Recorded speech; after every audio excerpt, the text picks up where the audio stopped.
बहुत नमस्कार दोस्तों, मैं राजेश अग्रवाल पन्ना कंपटीशन क्लासेस में जोरदार स्वागत करता हूं आपका। मध्य भारत के लेक्चर में 58 नंबर लेक्चर में बात करेंगे। आज मुगल काल में भाग 10 की बात करेंगे, जिसमें अकबर का भाग जो है वो 8वां भाग है। और आज बात करनी है अकबर की धार्मिक नीति की। आज का टॉपिक क्या रहेगा? धार्मिक नीति अकबर की। सहिष्णुता भरी नीति थी, टॉलरेंट नीति थी काफी, इसलिए अकबर काफी प्रसिद्ध हुआ। ठीक है, अकबर की धार्मिक नीतियों में अपन 3 बातों की चर्चा करेंगे। पहली बात करेंगे इबादत खाना, दूसरी बात करेंगे मजहर की स्थापना, और तीसरी बात करेंगे दीन ए इलाही। और छोटे मोटे मिसलेनियस पॉइंट की भी बात करेंगे, जिसमें अपन बात करेंगे फर्रे यजदी वगैरह की बात करेंगे, और नवरोज त्यौहार वगैरह, पारसी तौर तरीकों की पुनः स्थापना। ठीक है, तो धार्मिक नीति में मुख्यतः 3 बातें पढ़नी है: इबादत खाना, मजहर की स्थापना और दीन ए इलाही। ठीक है, तो सबसे पहले अपन आज बात करते हैं इबादत खाना। ठीक है, अकबर की धार्मिक नीति में सबसे पहले किसकी बात करेंगे दोस्तों? इबादत खाना। तो इबादत खाने की स्थापना जो है वो 1575 में हुई थी। 1575 में इबादत खाने की स्थापना। इबादत खाना मतलब होता है पूजा स्थल। पूजा स्थल, इबादत खाने का मतलब क्या है? पूजा स्थल। ठीक है, वैसे भी मैं आपको कोड बता चुका हूं। बास दास तिरे तीर्थ चौजजिया इका फता, है ना, उन्या मजा बियादीन तिरालाही पचा खाना। पचा मतलब 75, खाना मतलब इबादत खाना। पचा खाना पचा लाहो। बास दास तिरे तीर्थ चौजजिया इका फता उन्या मजा बियादीन तिरालाही पचा खाना पचा लाहो। ठीक है, अकबर के कार्य पहले बहुत अच्छे से करा चुका हूं, इसको अच्छे से आप बिल्कुल मेरे जैसा रट लीजिए। ठीक है, तो इबादत खाना 75 में स्थापना हुई है। इसका मतलब होता है पूजा स्थल। इसकी स्थापना जो हुई थी वो फतेहपुर सीकरी आगरा में हुई थी। फतेहपुर सीकरी, इबादत खाना की स्थापना फतेहपुर सीकरी आगरा में हुई है। ठीक है, पूजा का स्थान कहलाता है। इसमें प्रत्येक बृहस्पतिवार या रविवार, है ना, प्रत्येक बृहस्पतिवार या रविवार को, मेनली बृहस्पतिवार था, ज्यादातर यही दिन था, यहां पे धर्मावलंबी इकट्ठे होते थे। धर्मावलंबी, विभिन्न धर्मों के धर्मावलंबी, विभिन्न, तो विभिन्न धर्मों के धर्मावलंबी जो है वहां बृहस्पतिवार या रविवार को इकट्ठे होते थे शाम के समय, और धार्मिक विषयों पर विचार मंथन करते थे, तर्क वितर्क करते थे। धार्मिक विषयों पर क्या चीजें चल रही हैं, कौन सा धर्म अच्छा, किस मामले में कौन सा धर्म खराब, ये सारी बातें चलती थी। ठीक है, और इस जो पूरे कार्यक्रम का धर्मावलंबों की सभा होती थी, इसका पूरा एंकर या जो कन्वीनर होता था, या सभा को सिंक्रोनाइज करने वाला, सभा का समन्वय करने वाला व्यक्ति था, वो अबुल फजल था। अकबर के नवरत्न में से कौन था? अबुल फजल। ठीक है, तो अबुल फजल इसमें प्रमुख भूमिका निभाते थे। और हालांकि शुरुआती दौर में इबादत खाना जो था वो सिर्फ मुस्लिम धर्मावलंबियों के लिए था, सिर्फ मुस्लिम धर्मावलंबियों के लिए था शुरुआत में। लेकिन बाद में लगभग 1577 के आसपास, 75 में बना है दोस्तों, और 77 के आसपास जो है, 77 के आसपास ये सभी धर्मावलंबियों के लिए खोल दिया गया, सभी के लिए खुला। तो अब हर एक धर्म के धर्मावलंबी जो है वो इबादत खाने में आते हैं बृहस्पतिवार या रविवार को, और धर्मों के विषय में चर्चा करते हैं। प्रश्न यहां से कैसे बनते हैं दोस्तों कि इबादत खाने में हिंदू धर्म के प्रमुख कौन थे? तो हिंदू धर्म के प्रमुख थे पुरुषोत्तम और देवी। पुरुषोत्तम और देवी, दो व्यक्ति थे, पुरुषोत्तम और देवी। इसी तरीके से जैन धर्म के कौन थे? जैन धर्म के कौन थे दोस्तों? तो जैन धर्म के थे हरविजय सूरी और जिनचंद सूरी। ठीक है, मैं यहां पे जगह बना लेता हूं दोस्तों। ठीक है, जैन धर्म के कौन कौन थे? तो हरविजय सूरी सॉरी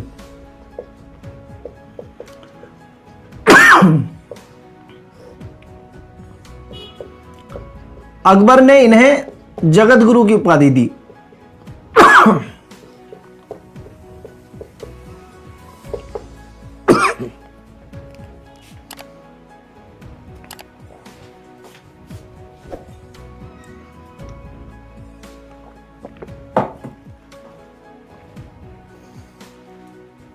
अकबर ने कौन सी उपाधि दी इनको? जगत गुरु की उपाधि दी। और दूसरे जैन धर्म के जो धर्मावलंबी थे, जिनचंद सूरी, जिनचंद सूरी, यहां से प्रश्न आता है दोस्तों। जिनचंद सूरी को युग प्रधान की उपाधि दी। अकबर ने ही दी थी युग प्रधान की उपाधि। जगत गुरु की उपाधि ये तो पहले पढ़ा चुका हूं मैं आपको, हरविजय सूरी की। तो हिंदू धर्म से कौन कौन थे? पुरुषोत्तम और देवी। जैन धर्म से कौन कौन थे? हरविजय सूरी और जिनचंद सूरी। हरविजय सूरी को जगत गुरु की उपाधि दी है अकबर ने, और जिनचंद सूरी को युग प्रधान की उपाधि दी है। फिर इसी तरीके से पारसी धर्म से दस्तूर जी और मेहर जी। पारसी धर्म से कौन दोस्तों? पारसी धर्म से हैं दस्तूर जी और मेहर जी। और जो परीक्षा में सबसे ज्यादा बार पूछा गया है, ईसाई धर्म से। ईसाई धर्म से थे, ईसाई धर्म के जो मतावलंबी थे या गुरु थे जो इबादत खाने में आते थे, वो फादर एकाबीबा। एकाबीबा ही क्रिश्चियन मिशनरी लाए थे, जेसुइट।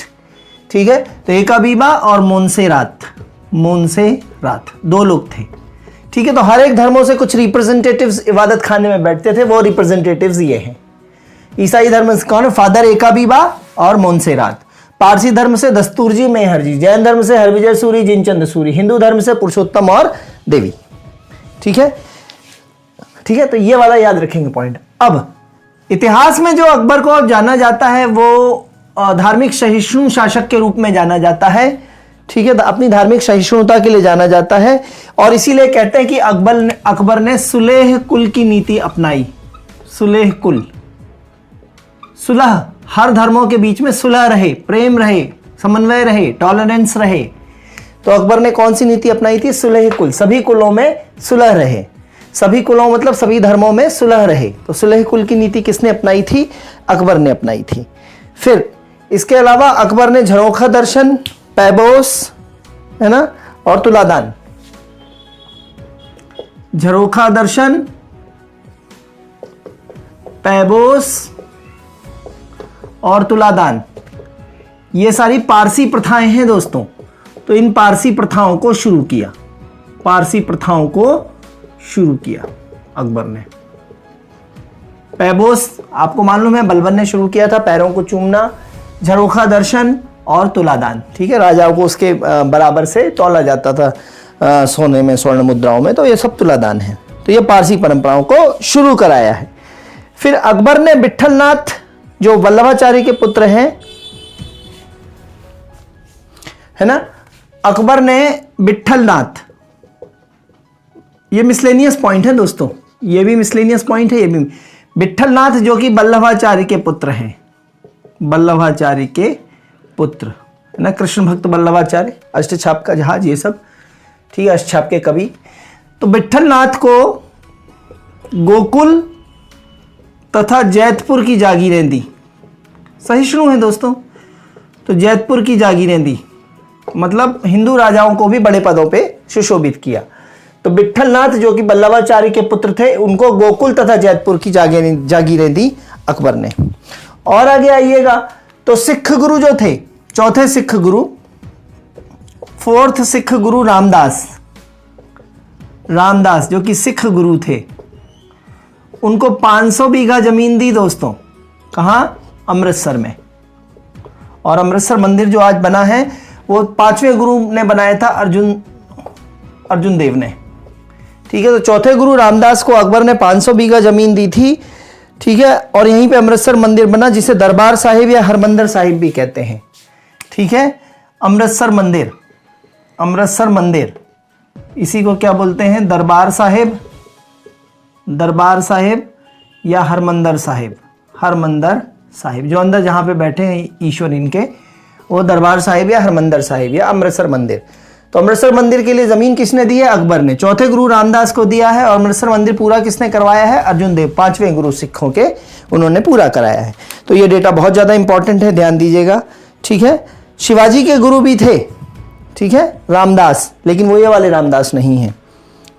Very clear. फिर तो ये बात हो जाती है पूरी अकबर के इबादत खाने की, धार्मिक नीति में पहला इबादत खाना और 3 मिसलेनियस पॉइंट। अब इबादत खाने के बाद दूसरा पॉइंट जो अपन को चर्चा करना है धार्मिक नीति में, वो चर्चा करना है मजहर की घोषणा। धार्मिक नीति में दूसरा पॉइंट जो चर्चा करना है वो है मजहर की घोषणा। मजहर क्या होता था ये जान लीजिए पहले, ठीक है। 19 मजह अपने कोड में क्या है दोस्तों, 19 मजह मतलब 79 में, 1579 में मजहर की घोषणा, ठीक है। यह एक प्रकार का घोषणा दस्तावेज था। मजहर क्या था, घोषणा दस्तावेज, घोषणा दस्तावेज था। मजहर क्या था, एक प्रकार का घोषणा दस्तावेज था जिसमें अकबर को धार्मिक मामलों में सर्वोच्च बना दिया था, है ना। घोषणा दस्तावेज क्या घोषणा करता था, धार्मिक मामलों में अकबर जो है, धार्मिक मामलों में बादशाह सर्वोच्च, बादशाह उस समय का कौन है, अकबर। तो धार्मिक मामलों में कोई भी धार्मिक विवाद होगा तो उस विवादों में अंतिम फाइनल निर्णय किसका माना जाएगा, अकबर का या बादशाह का माना जाएगा। बस यही घोषणा थी किसमें, मजहर में, ठीक है। इस दस्तावेज में जो सर्वोच्च इस्लामिक गुरु थे, तत्कालीन सर्वोच्च इस्लामिक गुरु शेख मुबारक के हस्ताक्षर थे इसमें। ये जो दस्तावेज, जो कागज बनाया गया था, इसमें दस्तखत किसके थे, यहां पे हस्ताक्षर किसके थे, शेख मुबारक के। तत्कालीन सर्वोच्च इस्लामिक गुरु जो थे शेख मुबारक, ठीक है। एग्जैक्टली शेख मुबारक जो है ना, वो पिता थे अबुल फजल और फैजी के। शेख मुबारक जो थे ये पिता थे, ये पिता थे किसके, अबुल फजल जो कि इबादत खाने के प्रमुख थे, और फैजी। अपन एक साथ बोल देते हैं बचपन से, अबुल फजल फैजी, ठीक है। तो अबुल फजल, छोटे अबुल फजल और फैजी 2 भाई हैं। तो इन दोनों भाइयों के पिता का नाम क्या है, शेख मुबारक, जिनके दस्तखत किस पे होते थे, मजहर नामक घोषणा दस्तावेज में होते थे। इसमें क्या बताया गया है घोषणा दस्तावेज में कि धार्मिक मामलों में सर्वोत्तम निर्णय किसका रहेगा, बादशाह का रहेगा, ठीक है। दस्तावेज के अनुसार अकबर की उपाधि जो है, दस्तावेज के अनुसार, इस दस्तावेज के अनुसार अकबर की उपाधि जो है, अकबर की उपाधि रहेगी, अकबर की उपाधि होगी अमीर उल मोमिनीन, अमीर उल मोमिनीन। तो ये अकबर की उपाधि रहेगी घोषणा दस्तावेज के अनुसार, ठीक है, अमीर उल मोमिनीन। फिर मजहर की घोषणा के बाद अकबर को सुल्तान ए आदिल कहा जाने लगा, ठीक है। मजहर की घोषणा के बाद एक और उपाधि मिली है, सुल्तान ए आदिल, ठीक है। तो इसको क्या बोला गया है, इंसाफ करने वाला, इंसाफ करने वाला सुल्तान। आदिल मतलब इंसाफ, इंसाफ करने वाला बादशाह या सुल्तान। तो सुल्तान ए आदिल की उपाधि किसको मिली थी, अकबर को मिली थी। किसकी घोषणा के बाद मिली थी, मजहर की घोषणा के बाद मिली थी। तो सुल्तान ए आदिल याद रखिएगा, बहुत इंपॉर्टेंट रहेगा। और दस्तखत किसके थे, शेख मुबारक के, सर्वोच्च इस्लामिक गुरु के, ठीक है। अब स्मिथ और बुजले नामक इतिहासकार हैं, स्मिथ और बुजले, स्मिथ और बुजले नामक इतिहासकारों ने अचूक आज्ञा पत्र कहा है मजहर को। क्या कहा है, अचूक आज्ञा पत्र। किसको कहा है, मजहर, मजहर को कहा है। किसने कहा है, स्मिथ तथा बुजले, ठीक है।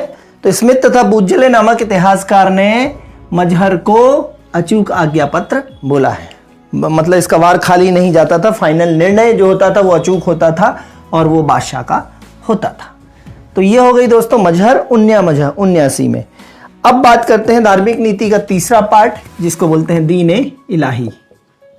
दीन ए इलाही, इलाही मतलब खुदा, दीन ए इलाही, है ना। तो बाजदास तिरे तीर्थ चौजजिया इकाफता उन्या मजा बिया दीन तिरालाही, ठीक है। तिरालाही मतलब 1583 में दीन इलाही आया। 13 मतलब 83, ठीक है। तो सभी धर्मों के सार संग्रह के रूप में, है ना, सभी धर्मों का सार संग्रह है इसमें, सभी धर्मों का सार संग्रह, सभी धर्मों का सार संग्रह, और उसमें एक धर्म है, एक धर्म है, ठीक है, जिसको दैवीय एकेश्वरवाद बोलते हैं। दैवीय एकेश्वरवाद, दीन इलाही का यदि हिंदी वर्जन करेंगे तो दैवीय एकेश्वरवाद। सभी धर्मों के सार संग्रह के रूप में एक धर्म बनाया गया, दीन इलाही, अकबर ने बनाया।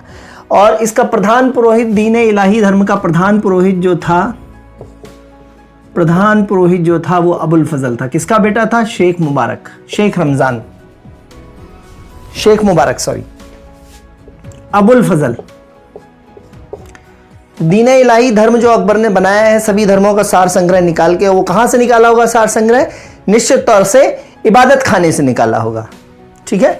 तो प्रधान पुरोहित इसके कौन थे? दीन इलाही के अबुल फजल। अब जो व्यक्ति दीन इलाही स्वीकार करता था, यह राजकीय धर्म था, राजकीय धर्म।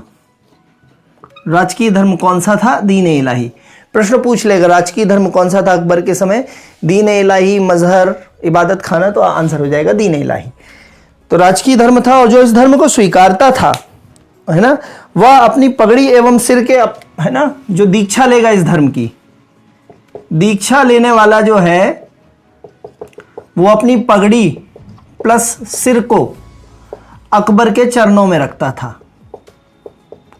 अकबर के चरणों में रखता था, ठीक है।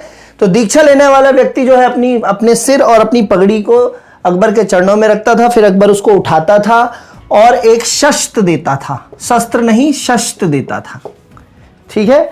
और शस्त्र क्या होती थी? अंगूठी। शस्त्र एक प्रकार की अंगूठी है जिसपे क्या खुदा है?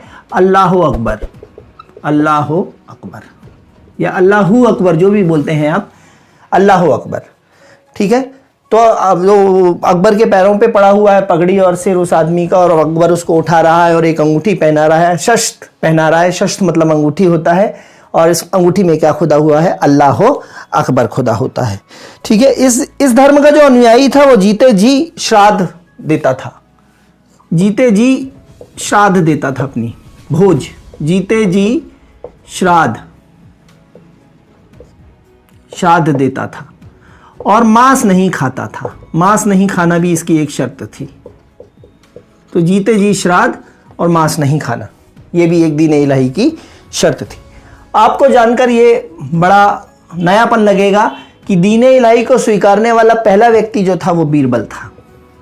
बीरबल का ओरिजिनल नाम है महेश दास, महेश दास, ठीक है। तो बीरबल ने सबसे पहले दीन इलाही धर्म को स्वीकारा।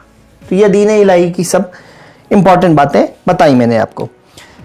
अब दीन इलाही को भी स्मिथ जो है, स्मिथ और बुजले ने मजहर को क्या कहा था? अचूक आज्ञा पत्र। अब यहां पे स्मिथ जो है वो दीन इलाही को अकबर की साम्राज्यवादी भावनाओं का शिशु, स्मिथ जो है वो दीन इलाही को क्या कहते हैं? अकबर की साम्राज्यवादी, मतलब अपना साम्राज्य फैलाना चाहता था अकबर, धर्म के माध्यम से भी फैलाना चाहता था।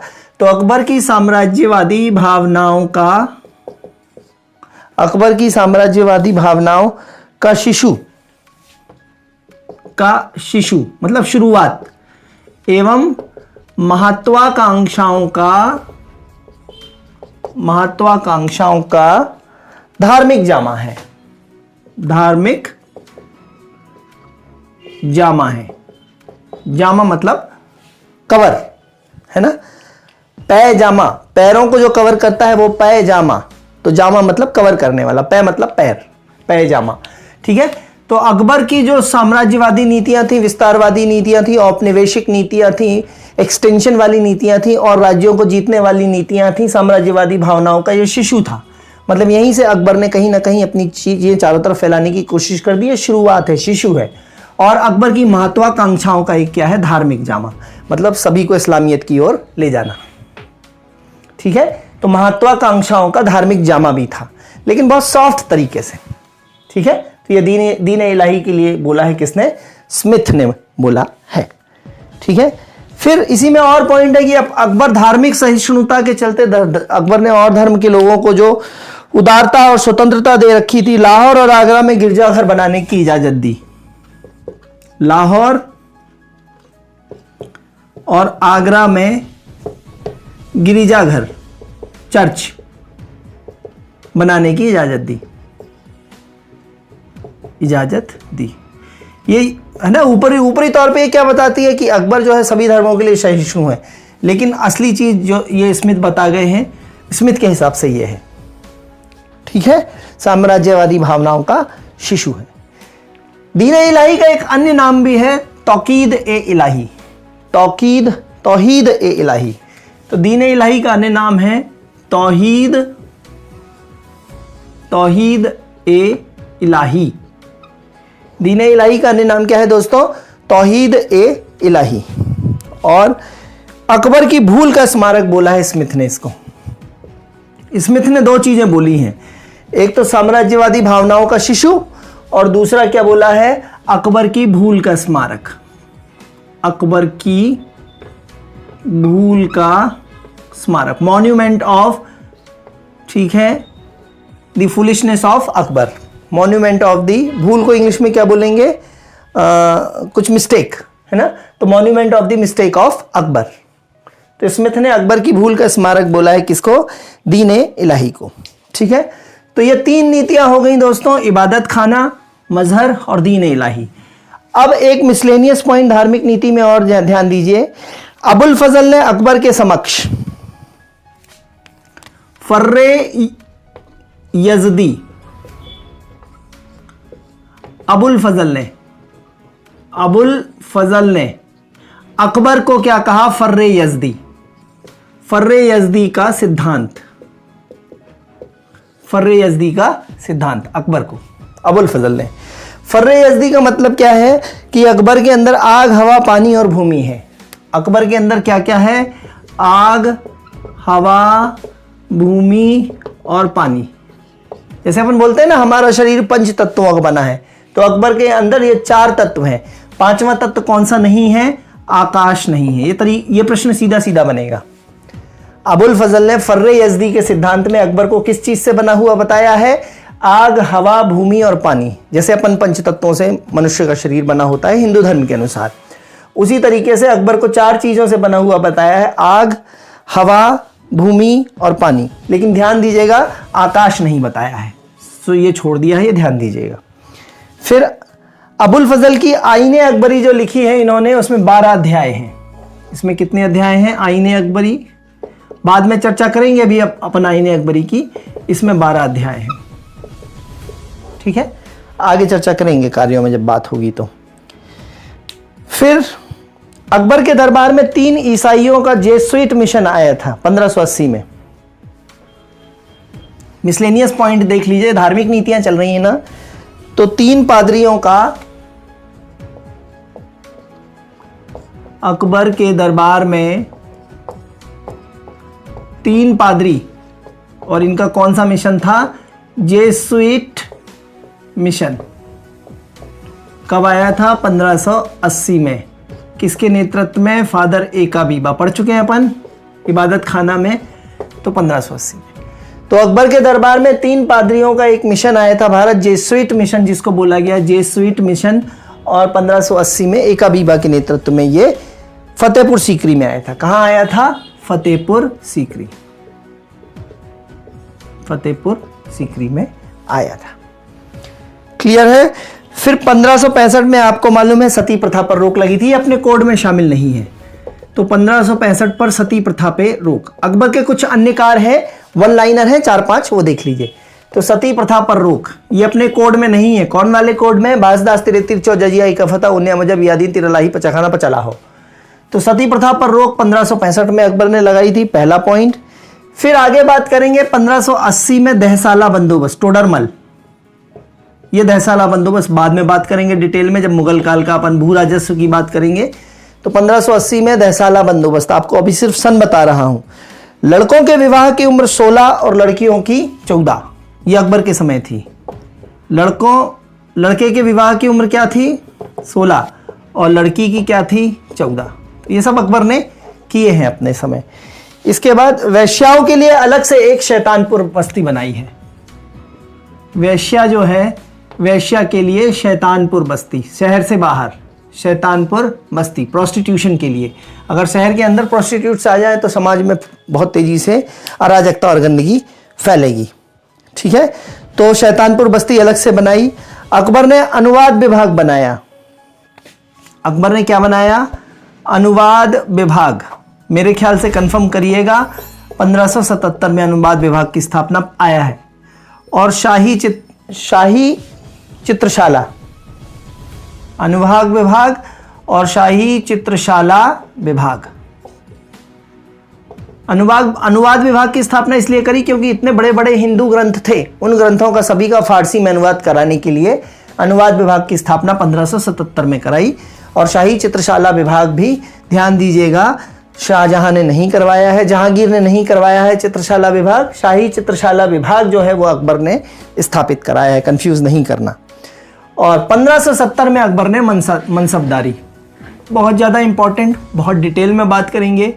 मनसबदारी प्रथा, जात और सवार के हिसाब से पद दिया जाता था, किसकी कितनी औक़्स है, अगर बिल्कुल मैं राउडी शब्दों में बोलूं तो किसकी कितनी औकात है, वो मनसबदारी प्रथा, जात और सवार पदों के हिसाब से। 1570 में मनसबदारी, 1580 में दहसाला, 1577 में अनुवाद विभाग।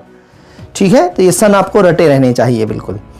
फिर तुलसीदास जो थे वो अकबर के समकालीन थे, लेकिन अकबर के नवरत्न कभी नहीं रहे। वो अकबर ने कई बार अपने दरबार में तुलसीदास को बुलाया, लेकिन वो उनके दरबार में नहीं गए। तो तुलसीदास अकबर के समकालीन है, लेकिन कभी दरबार नहीं गए, कभी नवरत्न नहीं बने। ठीक है, तुलसीदास के शिष्यों में राजा मानसिंह, तुलसीदास के शिष्यों में राजा मानसिंह तथा अबुल रहीम खान खाना, बैरम खान के पुत्र। तो तुलसीदास के शिष्यों में कौन है? राजा मानसिंह और अब्दुल रहीम खान खाना, ये दोनों थे। और विवाहों की वैधानिकता की जांच के हेतु तुरबेग, विवाहों की वैधानिकता की जांच हेतु, विवाह की वैधानिकता जांच हेतु कौन से अधिकारी को नियुक्त किया? तुरबेग अधिकारी। जो विवाह किया गया है वो लेजिटिमेट है कि नहीं, लॉ के हिसाब से है कि नहीं, विधि के हिसाब से है कि नहीं, कानून मान्यता प्राप्त है कि नहीं, विवाह की उसकी जांच के लिए कौन सा अधिकारी नियुक्त किया अकबर ने? तुरबेग नामक अधिकारी नियुक्त किया। ठीक है, तो ये 8-10 मिसलेनियस पॉइंट है जो आपको ध्यान में रखना है। धार्मिक नीतियों में 4 पॉइंट याद रखिएगा। इबादत खाना, मजहर की घोषणा, दीन इलाही धर्म की घोषणा, फर्रे यज़दी का सिद्धांत। अकबर में आकाश को छोड़ के बाकी चारों तत्व हैं, ये फर्रे यज़दी का सिद्धांत अबुल फजल ने अकबर के लिए दिया था। और फिर पारसियों की प्रथा का आरंभ करवाना, जैतपुर और गोकुल रियासत दे देना, ठीक है, विट्ठलनाथ को, ये सारी चीज़ें। ठीक है, तो सरल हो गया। धार्मिक नीतियों में मेनली 3 पॉइंट, इबादत खाना, मजहर और दीन इलाही। ठीक है, तो आई होप लेक्चर को अच्छे से समझ पा रहे होंगे आप। बाजदास तिरेती चौजजिया में जो 2-3 पॉइंट्स नहीं है वो कवर करवाए मैंने। दास प्रथा 1565 में खत्म करवाई, दहसाला बंदोबस्त 1580 में, अनुवाद विभाग 1577 में, मनसबदारी प्रथा 1570 में, जो कि ये सब डिटेल में पढ़ेंगे आगे। ठीक है, तो लेक्चर को लाइक, सब्सक्राइब, शेयर कीजिए, उत्साह के साथ पढ़िए। अगला लेक्चर कल फिर मिलते हैं, तब तक के लिए धन्यवाद। गुड बाय, जय हिंद दोस्तों।